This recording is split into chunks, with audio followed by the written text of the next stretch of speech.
नमस्कार शेतकरी बांधवांनो, अननोन फार्मर 1969 हे यूट्यूब चॅनलवर तुमचे पुन्हा एकदा स्वागत.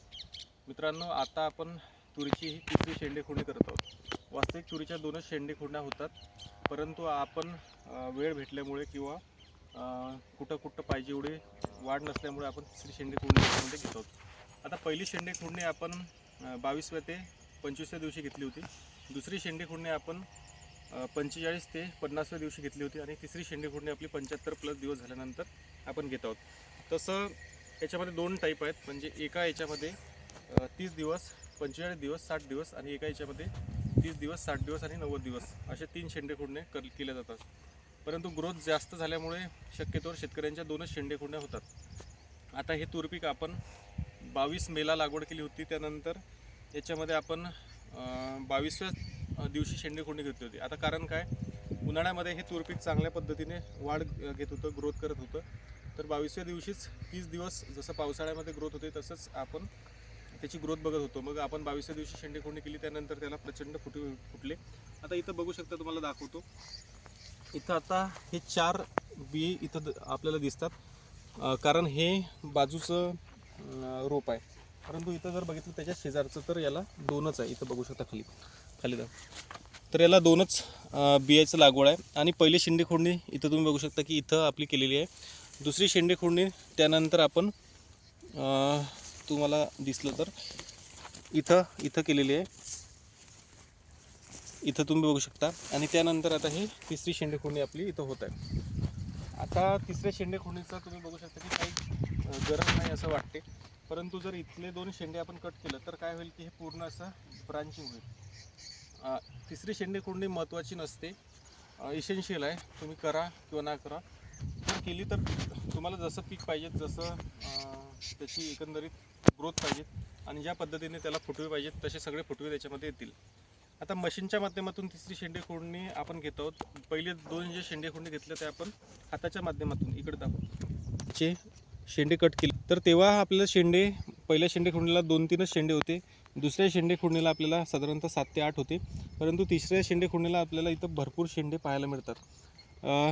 तुम्ही हाताने सुद्धा याचे कट करू शकता, कारण वरचे जे 2-3 शेंडे आहेत तेच आता महत्त्वाचे आहे. मशीनच्या माध्यमातून काय होते की काम झपाट्याने होते. परंतु एक विषय आहे की मशीनच्या माध्यमातून तुम्ही जिथं आता हाताने शेंडे कट केला तर तिथनं होता खालून सुद्धा शेंडे त्याचे कट होतात. परंतु मग आपल्याला काय करायचं आहे, इथं तुम्ही बघू शकता की अशी मशीन चालवताना फक्त आपला एकच शेंडा असा कट होईल तशा पद्धतीनेच तुम्हाला मशीन चालवायची आहे. बरेचसे शेतकरी काय करतात की वरून त्याचे शेंडे करतात, म्हणजे असे शेंडे कट न होता असे झाले पाहिजे, एकदम वरचे शेंडे तुमचे कट झाले पाहिजे. तर याच्यामध्ये हा एक साईड इफेक्ट आहे की शेंडा कट होताना एकदम खालून कट होतो किंवा मग इथं मग याच्यामध्ये बुरशीचं प्रमाण वाढू शकते. त्यासाठी मशीनने जर शेंडे खुडणी घेत असाल तर त्यानंतर तुम्हाला याच्यामध्ये बुरशीनाशकची फवारणी घेणं गरजेचे आहे. कारण काय होते की इथनं जर तुमच्या पिकामध्ये बुरशी गेली तर पूर्ण हे झाड खराब होऊ शकते. तर असं एकंदरीत याच्यामध्ये तुम्हाला करणे गरजेचं आहे. तर मशीनच्या माध्यमातून शेंडे खुडणी करून तुम्ही तुमचं उत्पन्न जास्तीत जास्त वाढवू शकतात. आता या तूर पिकाला साधारणतः आपले 75 ते 80 दिवस झालेले आहे. ग्रोथ जर बघितली तुम्ही तर चांगल्या पद्धतीने ग्रोथ आहे. जिथं जमीन चांगल्या क्वालिटीची आहे तिथं चांगल्या पद्धतीने ग्रोथ आहे. याच्यापेक्षाही जास्त ग्रोथ आहे. जिथं जमीन तुमची पाणी धरणारी किंवा पाणी वाहणारी आहे तिथं ग्रोथ होत नाही. तुम्हाला दाखवतो की इथं आपली जी ग्रोथ आहे तर कंबरच्या वर म्हणजे छातीपर्यंत याची ग्रोथ झालेली आहे. आणि जिथं पाणी धरते तिथं आपली ग्रोथ आपल्याला कमी पाहायला मिळते. परंतु लागवड घेत असताना किंवा या सगळ्या गोष्टी घेत असताना आपण जमिनीच्या प्रकारानुसार आपली लागवड घेणं गरजेचं आहे. इथं जर बघितलं तर असं पाणी इथनं वाहते, तर पाणी वाहिल्यामुळे आपलं पीक खराब होते. आता तूर पिकामध्ये सगळ्यात महत्त्वाचं आहे की जी जमीन तुमची पाणी पकडत नाही किंवा जी जमीन निचरा होते त्या जमिनीत तूर पीक अत्यंत चांगल्या क्वालिटीचं होते. इथं थोडंसंच पाणी वाहते, त्यामुळे या क्षेत्रामध्ये आपलं चांगल्या पद्धतीने हे पीक होईल. थोडासा फटका बसणारच आहे. सोयाबीनला पण फटका बसतो आणि तूर पिकालाही फटका बसतो जिथं आपले पाणी जास्त वाहते. आजचा जो मुद्दा होता, आज आपण शेंडे खुडणी कशा प्रकारे घेत आहोत ते एकंदरीत शेतकऱ्याला दाखवण्याची गरज होती.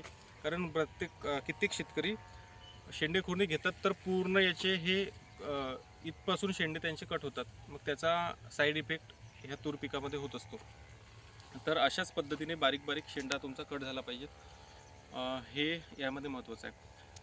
सगळ्यात महत्त्वाची गोष्ट, जर आपण चॅनलच्या माध्यमातून सगळे व्हिडिओ टाकलेले आहेत, तिथं तुम्ही जर बघितलं तर लागवडीपासून, सोयाबीनच्या लागवडीपासून, तुरीच्या लागवडीपासून तर आत्तापर्यंत सगळे व्हिडिओ आहेत.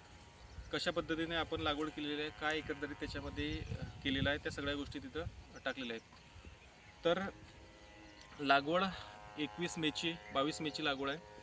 त्यानंतर आता साधारणतः 75 ते 80 दिवसाचं हे आपलं तूर पीक आहे. सोयाबीन जर म्हटलं तर सोयाबीन आपण 26 जूनला लागवड केलेली आहे. 4च तासं आपण घेतलेले आहे, तसे 6 तासं आपल्या ट्रॅक्टरच्या माध्यमातून इथं बसतात. परंतु एक आगळा वेगळा प्रयोग करून बघितलेला आहे, तर त्यामध्ये जर बघितलं तर तो प्रयोग साधारणतः सक्सेस आहे. एक तर बियाण्याची याच्यामध्ये बचत झालेली आहे, तूर पिकामध्ये पण बियाण्याची बचत झाली, सोयाबीनमध्येही बियाण्याची बचत झाली. तूर पिकामध्ये आपलं बियाण्याची बचत करून उत्पन्न मागच्या वर्षी वाढलेलं आहे. यावर्षी सोयाबीनमध्ये आपण बचत करून उत्पन्न वाढते की नाही हे देखील आपण दाखवणार आहोत. तर सोयाबीन पण चांगल्या पद्धतीचं आहे आणि तूर पण आपली या ठिकाणी चांगल्या पद्धतीने आहे. पुन्हा एकदा व्हिडिओ जर आवडला तर लाईक करा, सबस्क्राईब करा, शेअर करा आणि कमेंट करायला विसरू नका.